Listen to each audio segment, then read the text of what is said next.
Also, like, I was made to believe by High School Musical that Vanessa Hudgens was Latina. Is she not? I'm pretty sure she's like Filipino. Are you serious? Yeah. I thought she was Latina too. This is news So to that, me. that was the only person I like clung on to for a while.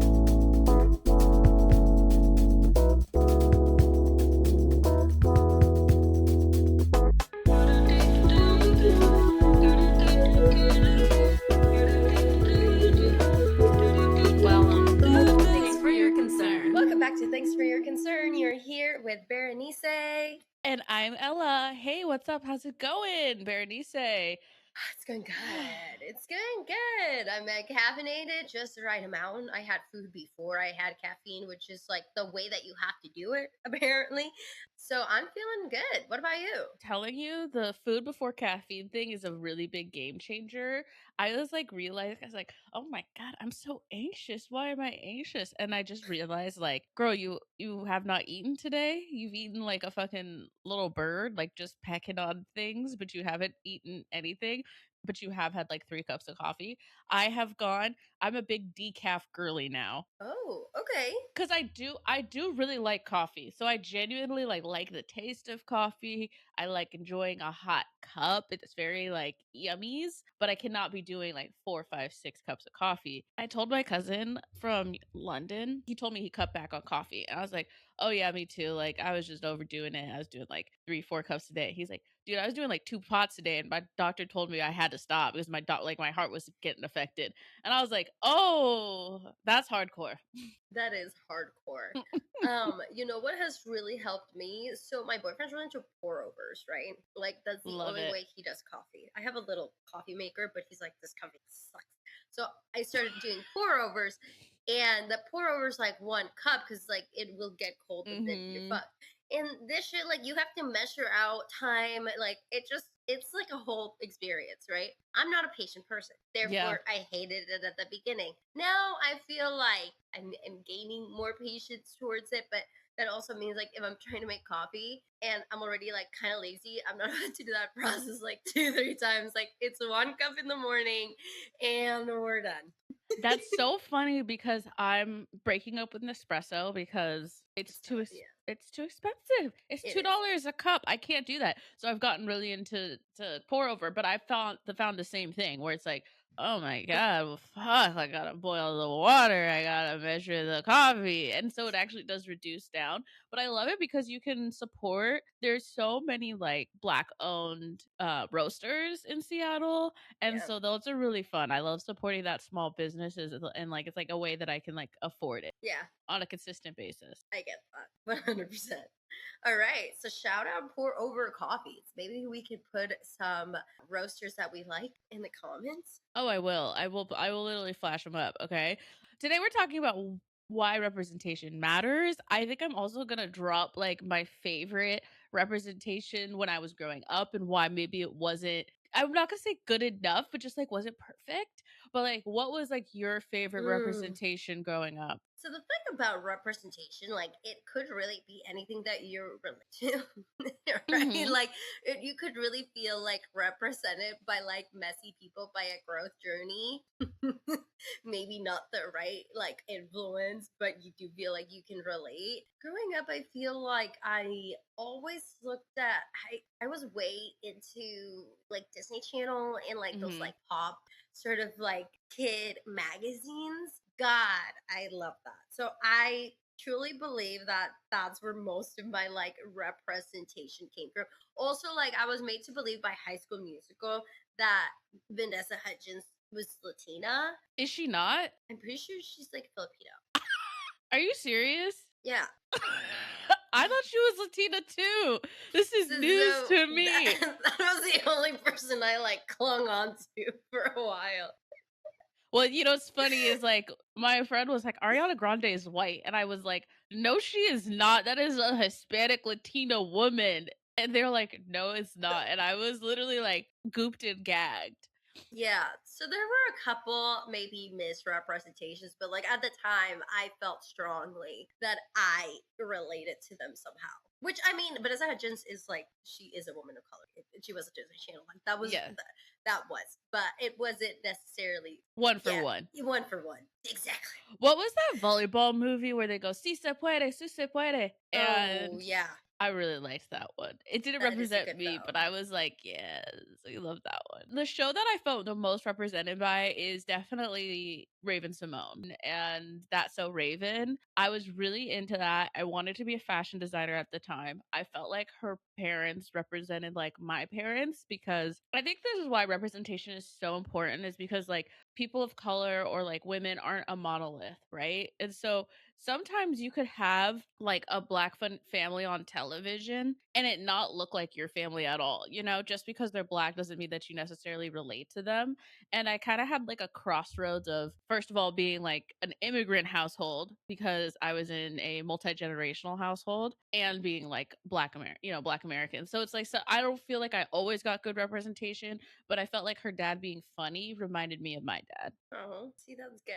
I saw myself represented of a lot of like Latino TV. You know what I mean? Like, Yeah. and I did grow up partially in Mexico, so I think like when talking about that, like my first encounter with that is really when I moved to the U.S. and like High School Musical was the first thing that came out. But then in my later years, where I felt semi-represented, what I related to in popular media was Skins, which is like really toxic. I think what I felt represented by is like this really angsty feeling of being like low-key depressed and misunderstood as a teenager and Yeah. making absolutely horrible choices. And I was like, wow, like I feel felt. I really liked Skins too, and I felt like I was like, see, I'm not the only one. I'm not the only one that's messed up. So I felt that way though. Like when I was watching it, I was like, oh yeah, this girl, she's fucking angsty. She's messed up. She doesn't have a perfect life. Skins was maybe one of the only shows it showed how like adult related issues and topics affected teenagers. You're always treated kind of like younger than how you feel growing up. You started countering like questions about sex and stuff probably around like the fourth, fifth grade. If people start talking about it, as other Yeah. kids do. And I just feel like parents often shy away from those conversations that young because you don't maybe think like it's that young that you're gaining that sort of like life awareness. But it does start pretty young. And by the time you're a teenager, you start seeing fucked up shit and how that is fucked up shit. Those topics in the show about like their family dynamics and how they really reflected and made them feel lonely or made them feel stressed. Like that and like Degrassi, but Degrassi was like a little too American for me. You know what I mean? Mm-hmm.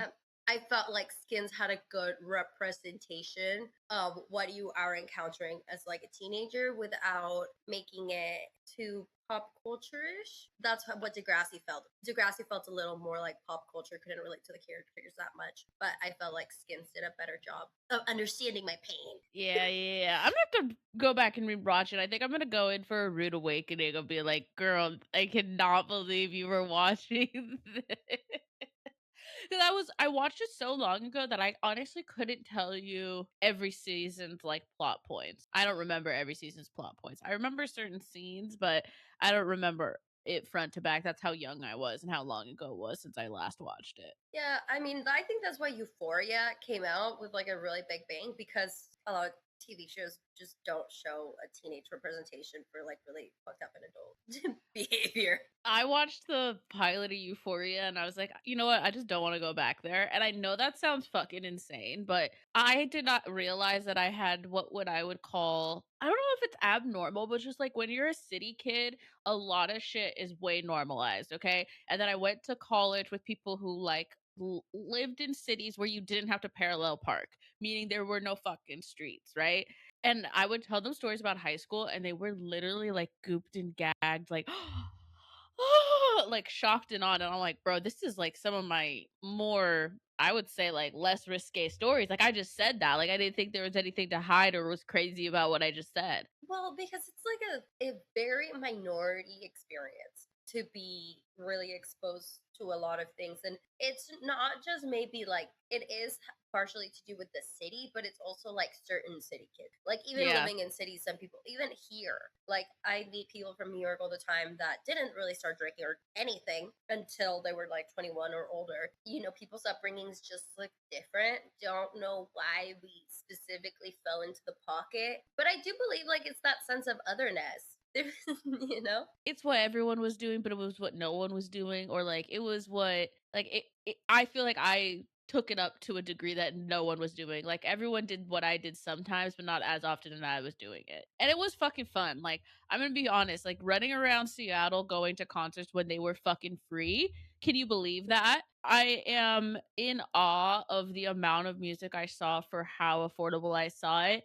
And I'm not even that old. You'd think I'm like 100 years old talking about like when concerts were a penny or some shit, but it was like so affordable. Yeah, they were affordable. I did do a few concerts. I don't know. I did a lot of like hanging out with people at parks because it's like what you Yeah, that did in too. Seattle. Like people, I mean, there was people whose parents were never there, and you could like go to their house, Yeah. but mainly it was like park gatherings. And the thing is, like Seattle is so small that it was like inner city kids, so it's like you got all the high schools kind of coming together at parties and stuff. So you would meet a lot of people from different areas of Seattle, and it was so normalized because you were meeting people from all different high schools, but it wasn't really that big of a community per se. No.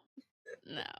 Which But yeah. talking about like representation, and like I feel like it's really crazy that we're still having like firsts in our society, and I think that's why representation matters. And I wanted to talk a little bit about the Oscars this year because K-pop Demon Hunters had a really big Oh yeah, year, it was giving and diversity. It was yeah, and giving me gente.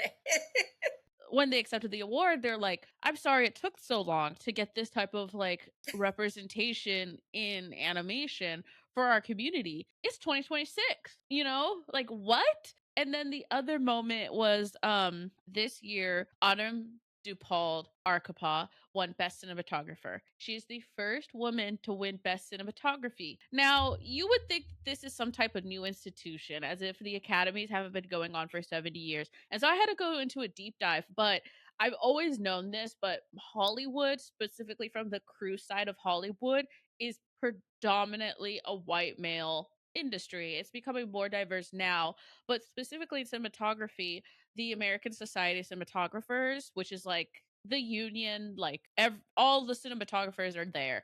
They were literally a boys club, like a fraternity from 1919 to 1980. So it's like you literally couldn't even be a woman in the industry and be around your peers. And it just makes me like really sad because I think we see DEI has been so villainized, but it's like, no, people have been purposefully excluded from spaces. And I think so much of building skills is like through osmosis and being in community with peers that are doing the same thing that you could do. So it's like if you're not even allowed in the room, how are you supposed to grow? You have to do all that growth on your own. You need to grow with each other. It's in a lot of industries, like not just in film.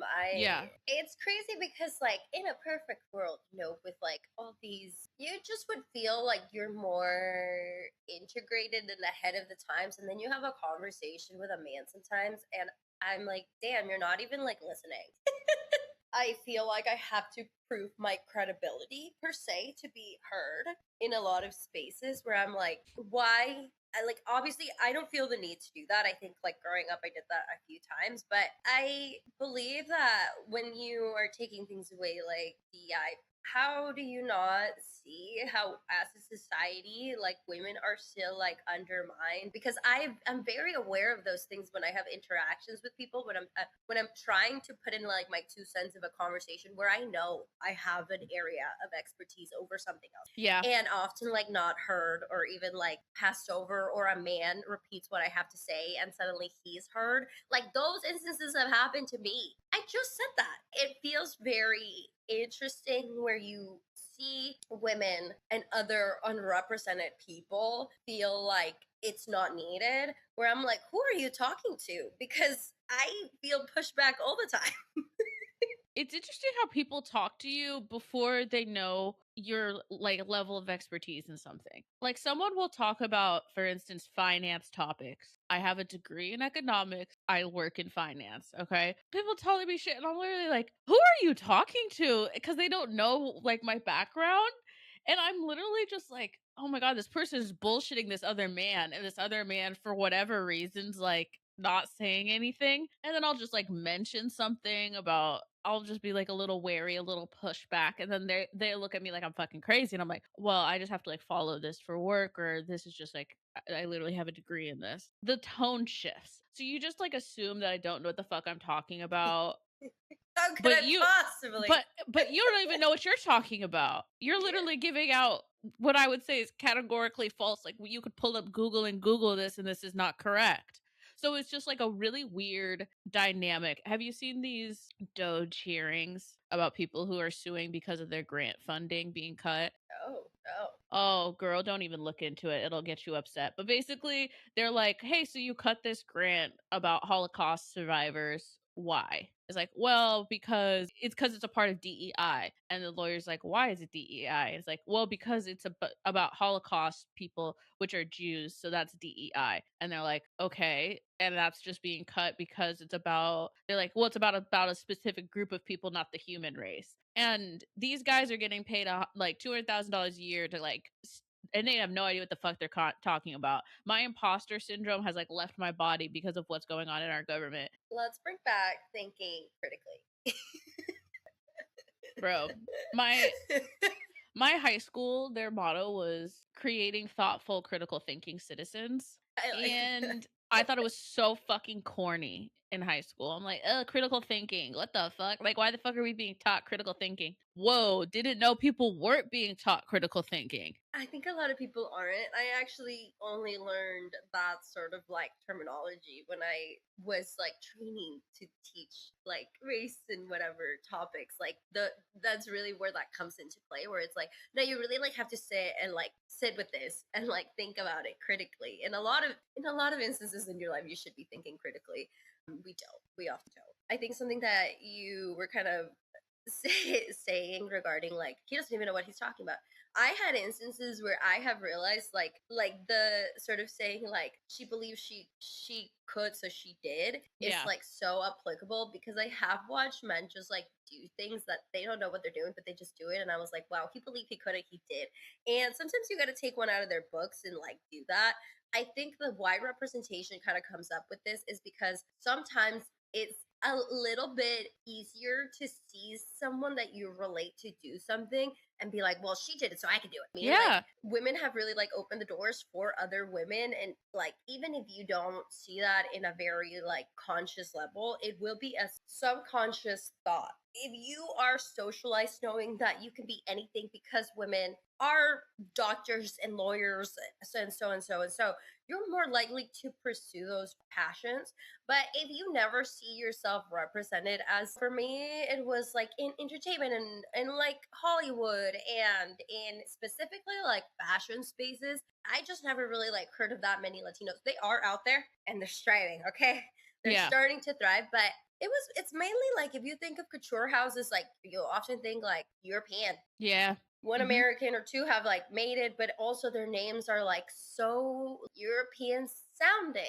Christian Siriano, even everything just has like a little bit of like this flair of like trying to copy this like ideal picture of fashion, which I truly don't feel like that's the only way fashion can be high end. So I think that that's really important, and I've mentioned this before, but I think like a huge leap of faith that I had when I was trying to figure out what the fuck I wanted to do with my life after college was listening to different podcasts. I of people that like I just felt like maybe I could relate to, and one of them was Latina to Latina, an interview with Diane Guerrero that just talked about her upbringing and her parents being deported at 14, and then her just like still wanting to like chase this like dream. And I think it just like really inspired me to be like, okay, like she figured it out. You know what I mean? Like I bet I could figure it out too. And that's why I feel like representation is just like so important, because possibility is just such a powerful tool in general. Yeah, I think it's also important not only for you to see it for yourself, but for it to be normalized so that other people can see it. Because I feel like perception is reality, and a lot of gatekeepers might have this subconscious idea of what a entrepreneur is, what a fashion designer is, and as more and more representation enters a space, then like the gatekeepers see it as well. Women entrepreneurs have so many more barriers, and we know that like Black entrepreneurs are so much less likely to get funding. And I think it's just a subconscious of like, I want to bet on winners, and this is what a winner looks like to me because look at all of these other previous successful companies. I think that's kind of why Elizabeth Holmes, who went to jail for fraud, leaned into this looking like Steve Jobs, right? Is because a lot of people I don't even think subconsciously, she literally dressed up like Steve Jobs very purposefully. So when she entered rooms, people are like, oh, she's going to be a fucking winner. And so then she funded billions of dollars and actually didn't have a real product. But I think part of it was because they equated her to Steve Jobs, right? And so you have people who are women entrepreneurs who get asked crazy shit. Like, did you hear Bill Gates' daughter? Hate that I don't know her name. She has founded a actually kind of cool tech company that basically looks for used clothing when you're shopping online for new clothing, trying to reduce fashion waste. Her and her business partner are pitching and they go, are either of you guys going to get pregnant soon? Or, and they literally both were like, what kind of question is that? And they're like, well, we don't want to like commit money if one of you is going to like go get pregnant and be a mom. You know, this woman's What like, a stupid question. yeah, my dad, when he's pitching Microsoft, none of them ask like, "Oh, Eddie, you plan on being a dad soon?" Like that's only a question you get asked for women. And it's like until we normalize like people in this space and what's appropriate, like that's why representation matters. Please. There can be various ways of representation, and I see that a lot in like our modern sort of like social media culture. The gates have opened to see yourself represented in all sorts of people via just social media, which I think is just really cool because it does remind you that people in these positions that you want are just fucking people at the end of the day. A lot of people get to share their journeys of like things that worked for them and didn't. That's probably my favorite part about where we are in time, that you have access via like podcasts and videos and whatever for these people just to see how they did it. Sometimes when you're feeling like a little bit sticky stuck about like where am I going, like look at people that you admire, people that look like you, maybe people that came from the same places that you came from, and see how they did it. A goal or a dream where you just like don't even know where to start feels so out there, but it may be more reachable than you think, but you have to start believing that you can. And I've always been in like the spirit of mentorship because mentorship is important. Having other people give you guidance and how you can get to other places, such a useful tool. If I can help other people, I'm fucking down. When I was growing up and I was thinking about where I was going to go to college, I ended up going to WSU on a targeted per se like racial trip. It was for Latino Hispanic. Targeted. It was targeted, okay?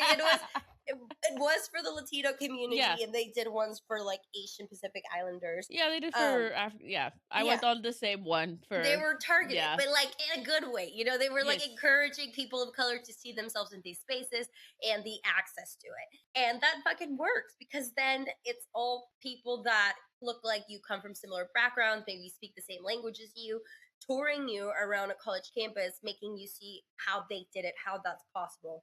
And that's kind of like when I decided I wanted to do that. Did I know how I was going to do it? No. Did my parents, like, I think my parents had more of like, how are you going to do it? But I was like, I don't know. They did it and it seems possible. So I'm just going to do it.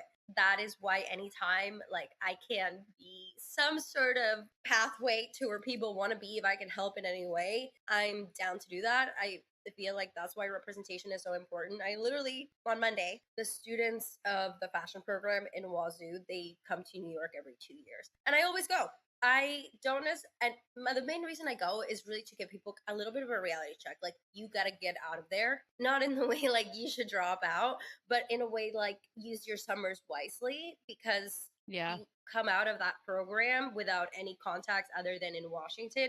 You're kind of not set up to win. And I truly believe that is one of the biggest things that that program is lack. So if I can be there to be like, hey, I work for this company and this company, and I do know how you can get in these internships, I'm going to do that. Sometimes you got to become the representation, and sometimes you got to look for that representation. Babes, that's my newest goal is like, you know, being a little bit more vulnerable so I'm able to be the representation.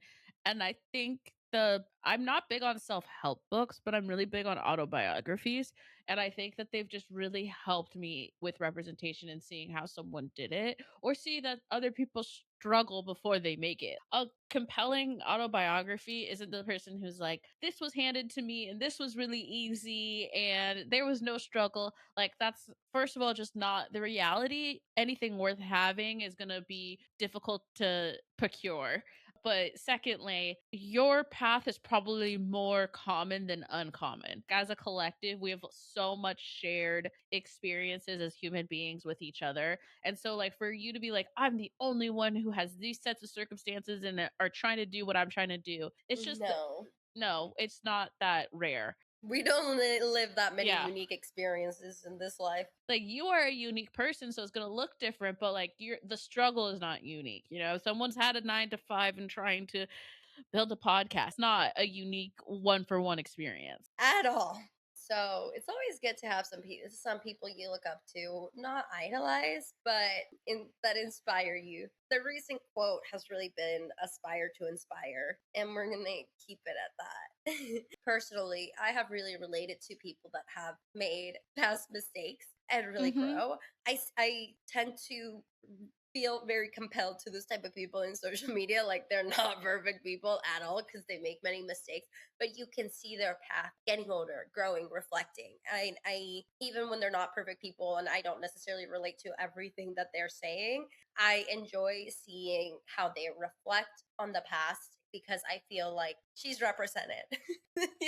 Hell yeah, dude. Here's to the shout out to everyone who's like working on being representation for their community. Like, it's not easy. Keep on keeping on, baby. You'll get there. Tell us what your favorite representation is, like, on social media. You can find us at Thanks Number 4 Your Concern. I'm at Ella Tutor. And I'm Berenice and Ella. Like, subscribe, send it to a friend. We love you. Bye.